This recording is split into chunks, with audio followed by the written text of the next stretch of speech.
রক্তস্নাত জুলাইয়ের বীরত্বগাথা আর স্বৈরাচারের পতনের সাক্ষী হিসেবে গণভবনকে জুলাই গণঅভ্যুত্থান স্মৃতি জাদুঘর করার উদ্যোগ নিয়েছিল অন্তর্বর্তী সরকার, কিন্তু উদ্বোধনের আগেই সেই প্রকল্পে লেগেছে অনিয়ম আর দুর্নীতির দাগ।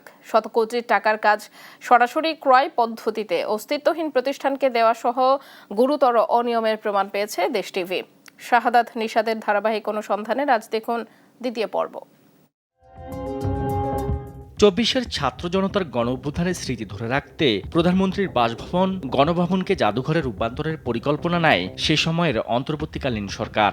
বহু প্রাণের বিনিময়ে অর্জিত জুলাই অভ্যুত্থানের এই স্মৃতি জাদুঘর নির্মাণে ঘটে পুকুর চুরির মতো ভয়াবহ অর্থ কেলেঙ্কারির ঘটনা। গণভবনে জুলাই স্মৃতি জাদুঘর পাহারায় নিয়োগপ্রাপ্ত ৭০ জন আনসার সদস্যের নিরাপত্তা নিশ্চিতে সিসিটিভি ক্যামেরা ও লাইট কিনতে খরচ করা হয়েছে প্রায় ৪৭,৯৯,৮১৯ টাকা। শুধু তাই নয়, আনসার সদস্যদের আবাসন বাবদ খরচ করা হয়েছে ৩৬,৬২,৬৮১ টাকা। সব মিলিয়ে প্রায় ৮৫ লাখ টাকা ব্যয় করা হয়েছে জাতীয় জাদুঘর সংশ্লিষ্ট খাত থেকে। অনিয়মের এখানে শেষ নয়। জুলাই স্মৃতি জাদুঘর নির্মাণে ব্যবহৃত কয়েক প্রকার মালামাল অকেজো দেখিয়ে বিক্রি করে দেয়া হয়। মালামাল বিক্রিতেও নিয়মের ধার ধারেনি কর্তৃপক্ষ। দরপত্র ও যাচাই বাছাই ছাড়াই তাসলিমা আক্তার খুকি নামে এক ব্যক্তির কাছে ১৯ লাখ টাকায় বিক্রি করে দেয় জুলাই স্মৃতি জাদুঘরের মালামাল। ১৯ লাখ টাকায় বিক্রি করা মালামালের প্রকৃত মূল্য কত ছিল তা নিয়েও প্রশ্ন ওঠে। নিজ খেয়ালখুশিতেই এমন অনিয়মের আশ্রয় নেয় খোদ জুলাই স্মৃতি জাদুঘরের পরিচালক ও জাতীয় জাদুঘরের সচিব সাদেকুল ইসলাম। জুলাইয়ে বলি হাজারো প্রাণ আর আহত যোদ্ধাদের স্মৃতিতে জাতির আবেগ জড়িত। সেই আবেগের স্মৃতি নির্মাণের আড়ালে ততটাই অনিয়মের ফাঁদ পেতেছিল দুর্নীতিবাজরা।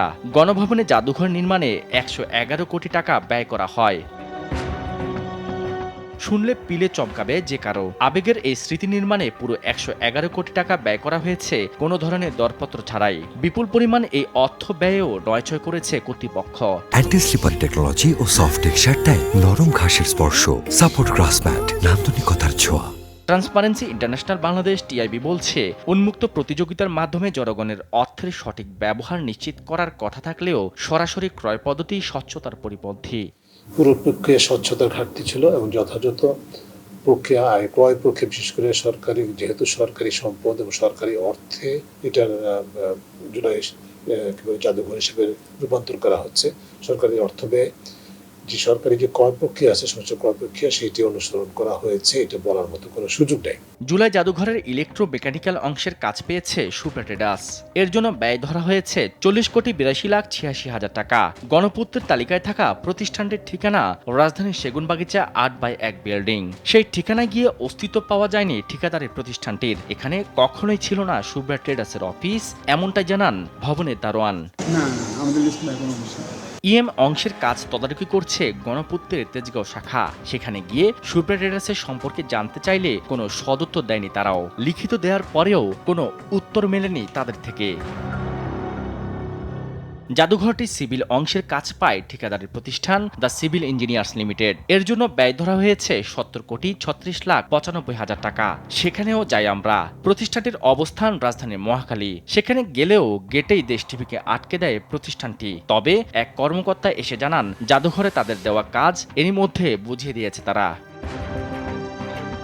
এই অংশের কাজ তদারকি করছেন ঢাকার গণপূর্ত ২ এর নির্বাহী প্রকৌশলী আব্দুস সাত্তার। এবার তার মুখোমুখি হয়ে আমরা। কিন্তু ৭০,৩৬,৯৫,০০০ টাকা ঠিক কোন খাতে ব্যয় হয়েছে এমন তথ্যে কথা বলতে রাজি হননি তিনি।